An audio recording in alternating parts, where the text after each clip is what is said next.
ज़्यादातर फूलों के पौधों को हम अपने गार्डन में लगाते हैं, खासकर गुलाब, गेंदा, गुलदाउदी जैसे फूलों को। एक लाइफ साइकिल खत्म होने के बाद ये फूल मुरझा जाते हैं। कुछ लोग इन मुरझाए हुए फूलों का खाद बनाने के लिए इस्तेमाल करते हैं, मगर काफी सारे लोग इन्हें डस्टबिन में फेंक देते हैं बेकार समझकर। लेकिन ये बेकार की चीज नहीं है, बल्कि बहुत ही ज्यादा काम आने वाली चीज है, सूखे हुए फूल। और इससे आप लोग रोजमर्रा की जिंदगी में काम आने वाली चीज बना सकते हैं। तो आज हम बनाएंगे इन फूलों से धूप बत्ती, जो हम रोज इस्तेमाल करते हैं अपनी पूजा में। बाजार में मिलने वाली धूप के अंदर केमिकल होता है, जिसका धुआं हमारे लंग्स को डैमेज करता है, साथ के साथ इन्वायरमेंट में पोल्यूशन भी बहुत ज़्यादा कर देता है। तो आइए जानते हैं इसको बनाने की विधि। सबसे पहले हम लेंगे सूखे हुए फूल। आप कोई भी फूल ले सकते हैं। मैंने इन फूलों को और इनकी पंखुड़ियों को अलग करके धूप में सुखा लिया था, ताकि इनमें से जो मॉइस्चर जो है वो बिल्कुल ही ख़त्म हो जाए। अब हम लेंगे नेक्स्ट चीज़, नारियल के छिलके। नारियल के छिलकों को हम हल्के हल्के हाथों से इसके रेशों को खोल देंगे।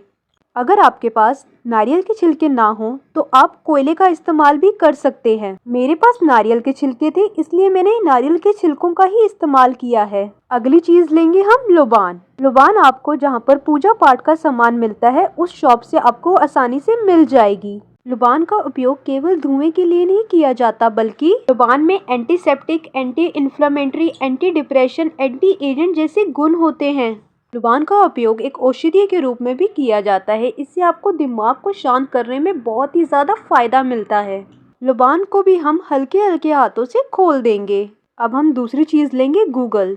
ये भी आपको पंसारी की शॉप से आसानी से मिल जाएगी। गूगल जलाने से न सिर्फ वातावरण सुगंधित होता है, बल्कि इसके धुएं से बैक्टीरिया, वायरस जैसे इन्फेक्शन भी खत्म होते हैं।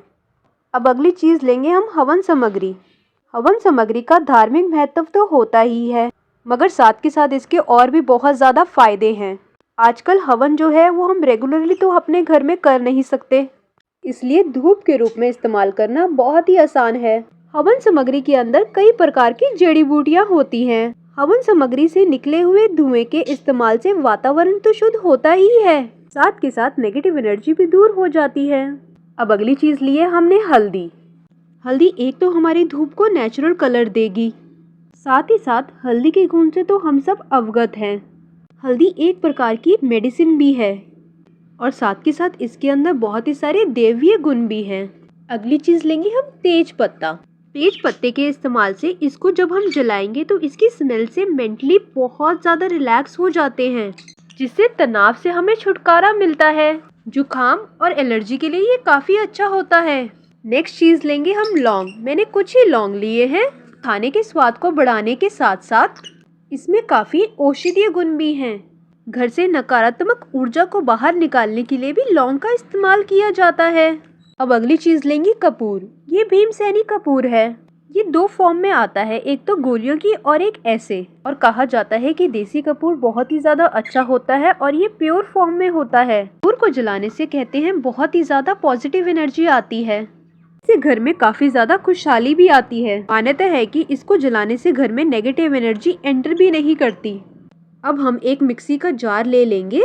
सबसे पहले हम इन सूखे हुए फूलों को इस मिक्सी के जार के अंदर डाल देंगे। नारियल के छिलकों को डाल देंगे इस मिक्सी जार में, फिर तेज पत्ता डाल देंगे और लौंग डाल देंगे। अब लोबान डाल देंगे। अब गूगल डाल देंगे। मैंने क्वांटिटी थोड़ी थोड़ी ली है क्योंकि मेरा मिक्सी का जार जो है वो छोटा है। अब हवन सामग्री भी इसके अंदर मिला देंगे। अब इन पूरी सामग्री को ग्राइंड कर लेंगे और एक पाउडर की फॉर्म में हम इसको कर लेंगे। ये ग्राइंड होने के बाद कुछ इस तरीके से लगेगा। अब इसको एक छन्नी की मदद से अच्छे से छानते जाएंगे और मोटे मोटे पीसीस को अलग करते रहेंगे और इसको अच्छे ढंग से छानते जाएंगे। इसमें से इसके जो इतने भी दरदरे पीसीस है उसको साइड करते जाएंगे।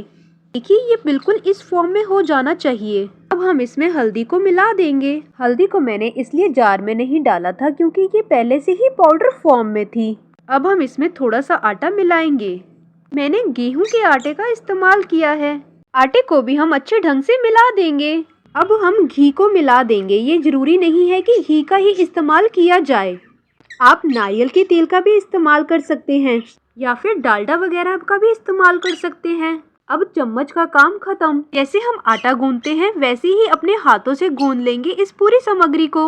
अब इस स्टेज के ऊपर हम कपूर को भी अच्छे ढंग से पीस लेंगे और पाउडर की फॉर्म में कर लेंगे। ये देखिए कपूर जो है अच्छे ढंग से पीस गया है। अब हम इसको भी अपनी सामग्री के अंदर मिला देंगे और साथ के साथ गूंथ लेंगे और इसको आप कोई भी शेप दे सकते हैं। ये हो गई है पूरी की पूरी रेडी। अब आप इस धूप बत्ती को धूप के अंदर कभी भी ड्राई मत करिएगा क्योंकि इसके अंदर घी मिला हुआ है। आप इसको फैन चलाकर फैन के नीचे रख दीजिएगा, ये खुद ही ड्राई हो जाएगी। अगर आपने अर्जेंटली यूज करनी है तो थोड़ी देर के लिए आप इसको फ्रिज में भी रख सकते हैं। अब आप भी सूखे हुए फूलों से अपने घर की नेगेटिविटी को खत्म कर सकते हैं।